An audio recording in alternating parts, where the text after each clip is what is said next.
Hello friends, welcome back to 30 days spoken English course. 30 days spoken English course में आज हम बात करने वाले हैं डे नंबर 16। डे नंबर 16 में हम डिस्कशन करने वाले हैं use of May and must का।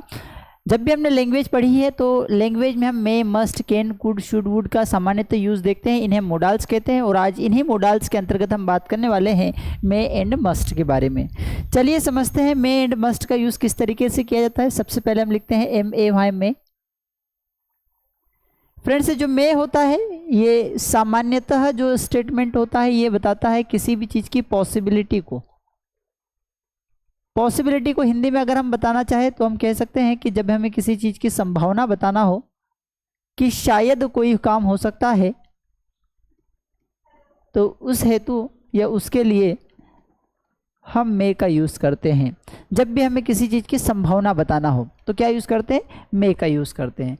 जैसे कि एक स्टेटमेंट देता हूं इसका स्ट्रक्चर का, शायद वह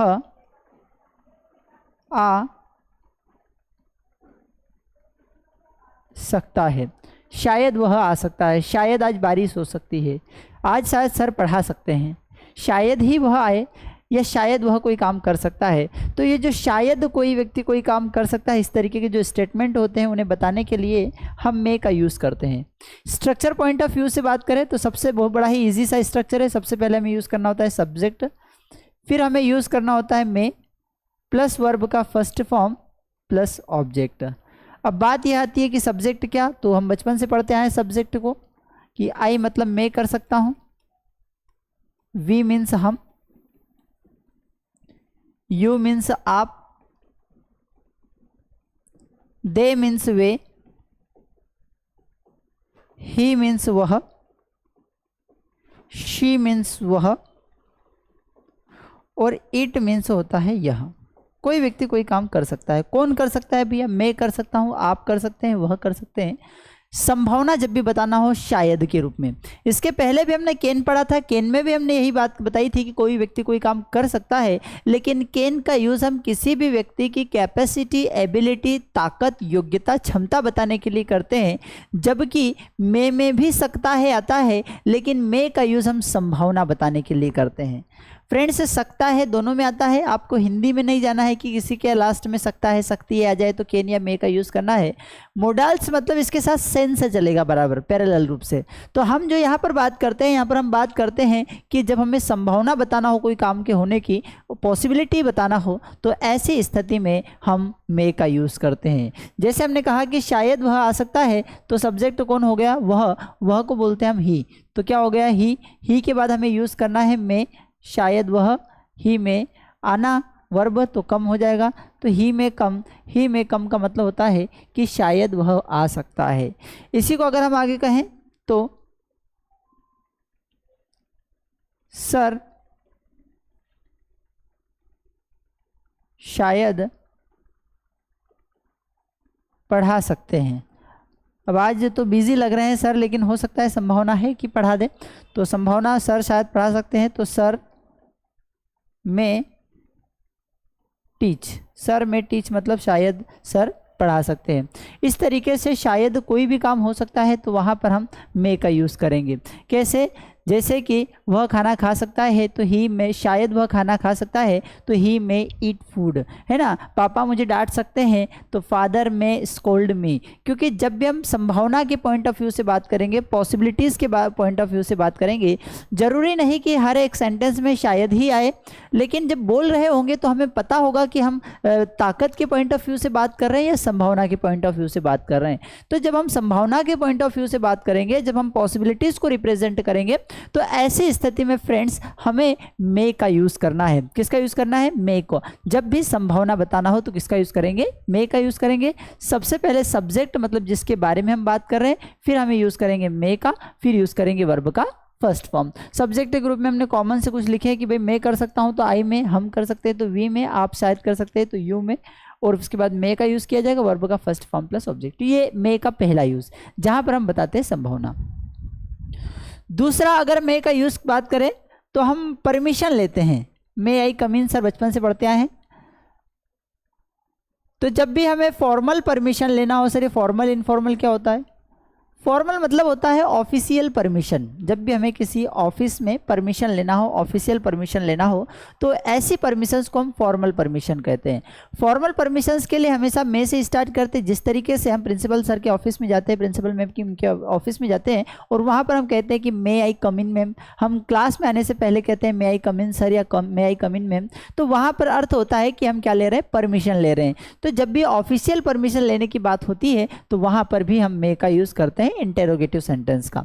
ठीक है, तो जैसे हमने कहा एक कॉमन सा सेंटेंस जो हम बचपन से बोलते आए हैं, मे आई कम इन। एक बात ध्यान रखेंगे हमेशा फ्रेंड्स कि ये जो आई सेंटेंस के बीच में आए, आगे आए, पीछे आए, कहीं पर भी आए, अगर अकेला आई आ रहा है तो एक वर्ड होता है और ये हमेशा कैपिटल में ही यूज होता है। सामान्यतः नियम क्या कहता है कि पहला वर्ड कैपिटल होगा, बाकी सभी स्मॉल होंगे।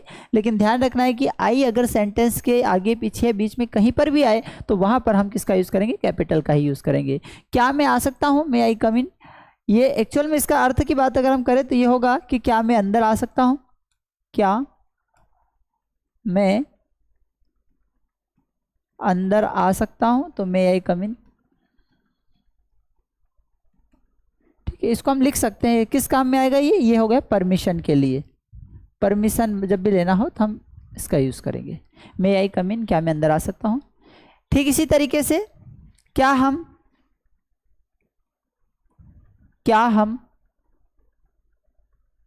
जा सकते हैं, तो मे वी गो। फ्रेंड्स क्या होता है कि सामान्यतः कई बार आपको ऐसा विचार आता होगा कि क्या इन सेंटेंसेस के आधार पर अंग्रेजी को बोला जा सकता है, समझा जा सकता है। तो फ्रेंड्स बेसिक स्तर पर जब हम शुरुआती दौर में जब बात करते हैं तो सबसे पहले तो हमें ये पता होना चाहिए कि किसी भी सिचुएशन में, किसी भी सर्कमस्टेंसेस में कौन सा सेंटेंस या कौन सा वर्ड अप्रोप्रिएट हो सकता है या बोला जाए।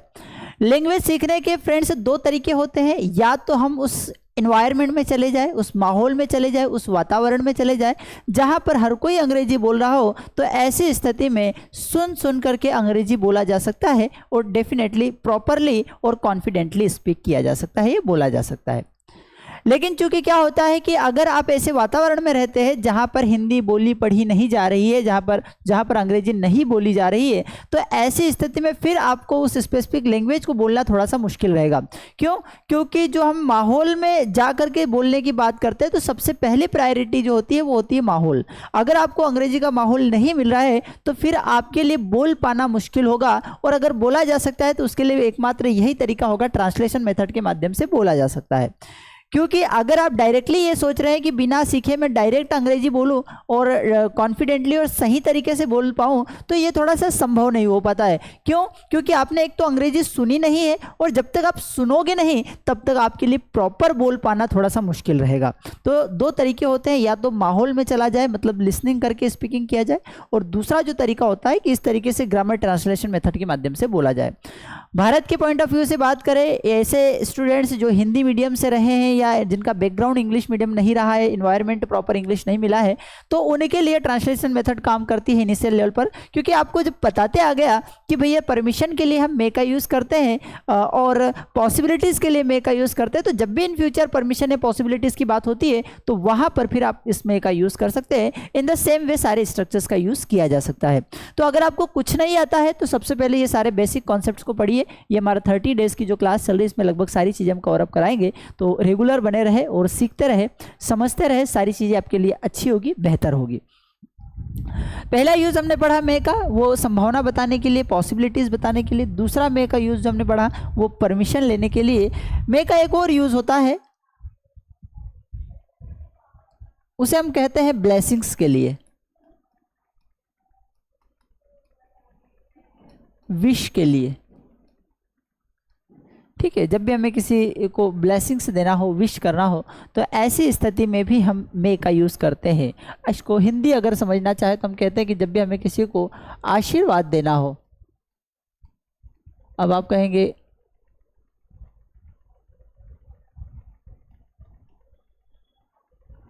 कहेंगे कि सर ये तो आशीर्वाद तो श्राप भी दिया जा सकता है। हाँ, श्राप भी दिया जा सकता है मे के माध्यम से, लेकिन आप चूंकि सभी अच्छी विचारधारा वाले लोग हैं तो इस तरीके के बात नहीं करते हैं। ठीक है, तो ब्लेसिंग्स और विश, आशीर्वाद देने के लिए हम मे का यूज़ करते हैं। स्ट्रक्चर ये रहेगा मे प्लस सब्जेक्ट प्लस वर्ब का फर्स्ट फॉर्म प्लस ऑब्जेक्ट। अब सर आप कहेंगे कि सर ये आपने जब परमिशन लेने की बात कर रही थे वहाँ पर भी यही स्ट्रक्चर लिखा था। जी, परमिशन लेने में भी हमने यही स्ट्रक्चर लिखा था, लेकिन एक अंतर था, वहाँ पर क्वेश्चन मार्क लगाया था, यहाँ पर एक्सक्लेमेटरी मार्क लगाया जाएगा। एक्सक्लेमेटरी मार्क का मतलब होता है विस्मयादि बोधक चिन्ह, ठीक है, जो हमारे मन की फीलिंग्स और भावों को बोलने के लिए, व्यक्त करने के लिए यूज़ किया जाता है, उसे एक्सक्लेमेटरी मार्क कहते हैं।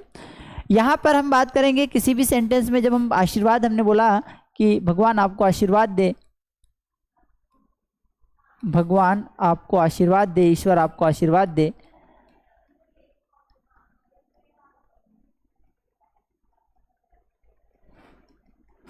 तो ऐसी स्थिति में क्या करना है, सबसे पहले हमें यूज करना है मे।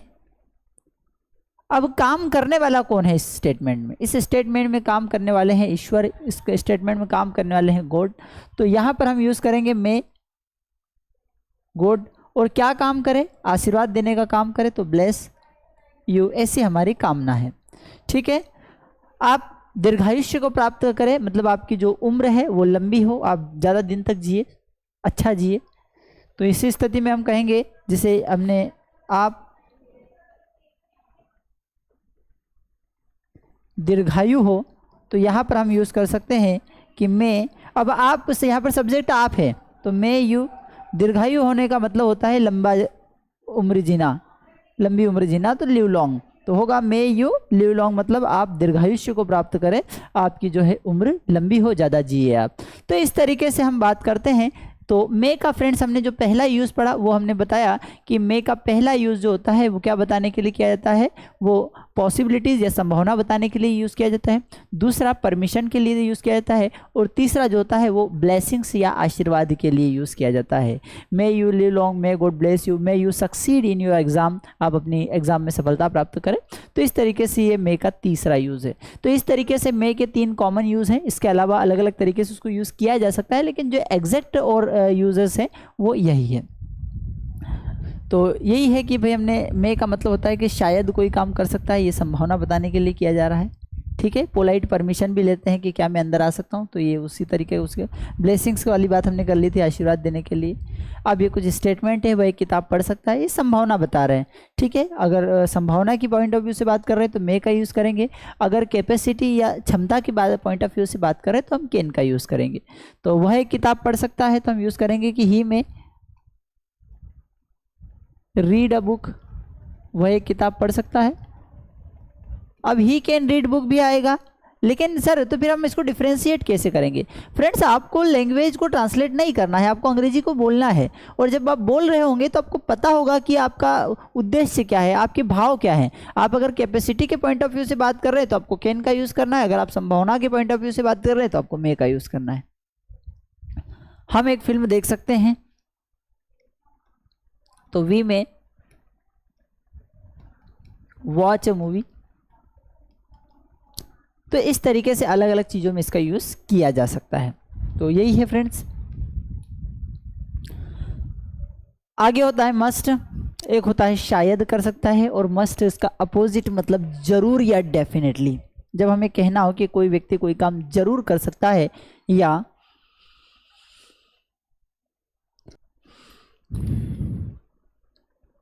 जब हमें बताना हो कि कोई व्यक्ति कोई काम जरूर कर सकता है, तो वहाँ पर हम किसका यूज़ करते हैं? मस्ट का यूज़ करते हैं। प्रोहिबिशन के पॉइंट ऑफ व्यू से अगर हम बात करें कि भाई बिल्कुल भी नहीं करना चाहिए, एट ऑल मनाही करना हो, तो वहाँ पर भी हम we must not cut the trees. Determination, जब हमें दृढ़ संकल्प की बात करना हो कि मुझे इस परीक्षा पास करनी ही चाहिए या डेफिनेटली करना चाहिए, तो वहाँ पर भी हम इसका यूज़ कर सकते हैं मस्ट का। स्ट्रॉन्ग एडवाइस देना हो कि लेनी ही चाहिए, मतलब सरल शब्दों में अगर हम बात करें कि जब हमें कहना हो कि किसी व्यक्ति को कोई काम करना ही चाहिए, तो वहाँ पर हम किसका यूज़ करते हैं? मस्ट का यूज़ करते हैं। जैसे किसी को भी पेड़ नहीं काटना चाहिए, तो anyone must not cut the trees. अब आप कहेंगे सर यहाँ पर तो शुड भी यूज़ किया जा सकता है। हाँ, शुड का भी यूज़ किया जा सकता है। शुड का मतलब होता है कि जब आप जनरल एडवाइस की बात करते हैं, सामान्यतः राय की बात करते हैं, सलाह की बात करते हैं, सजेशन की बात करते हैं, तो वहाँ पर शुड का यूज़ करते हैं। और स्ट्रॉन्ग पॉइंट ऑफ व्यू से जब बात करते हैं कि करना ही चाहिए, तो वहाँ पर हम किसका यूज़ करते हैं? मस्ट का। हमें लालच करनी ही नहीं चाहिए, अंग्रेजी में ही बात करनी चाहिए, कथा के समय आपको चुपचाप बैठना ही चाहिए, मतलब डेफिनेटली कोई काम करना चाहिए तो मस्ट का यूज करेंगे। इसको ऐसे समझ सकते हैं कि इसका स्ट्रक्चर पॉइंट ऑफ व्यू से अगर हम बात करें तो subject plus must plus verb का फर्स्ट फॉर्म प्लस ऑब्जेक्ट। एक हमने पढ़ा सब्जेक्ट प्लस मे प्लस वर्ब का फर्स्ट फॉर्म प्लस ऑब्जेक्ट। इसका मतलब होता है कि शायद कर सकता है, या कोई व्यक्ति कोई काम शायद करे। मस्ट में होता है कि जरूर कर सकता है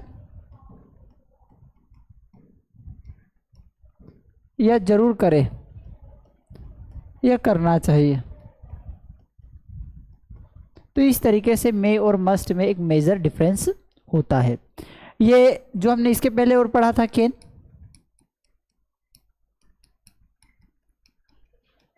कैन के उपयोग की बात करें तो कैन का मतलब होता है कि कोई व्यक्ति कोई काम कर सकता है। अब यहाँ पर भी ऊपर भी हो रहा है कि मे का मतलब भी होता है कर सकता है। तो मे और कैन में डिफरेंस ये है कि मे संभावना को बता रहा है और कैन क्या बता रहा है, उसकी एबिलिटी, कैपेसिटी, योग्यता, क्षमता को बता रहा है। तो इस तरीके से आप इनका यूज़ कर सकते हैं। प्रैक्टिस पॉइंट ऑफ व्यू से आपको ज़्यादा से ज़्यादा सेंटेंसेस बनाने की कोशिश करना है। एक सब्जेक्ट ले लेंगे, मे का यूज़ करेंगे और अलग अलग वर्ब के साथ उसकी प्रैक्टिस कर सकते हैं। शायद मैं जा सकता हूँ, आई मे गो, शायद वह आ सकता है, ही मे कम, शायद वह का ये काम कर सकता है, ही मे डू दिस वर्क। तो इस तरीके से आपको प्रैक्टिस करना है। अब जितना ज़्यादा अभ्यास करेंगे, जितनी ज़्यादा प्रैक्टिस करेंगे, उतने ज़्यादा आप कॉन्फिडेंट होते जाएंगे।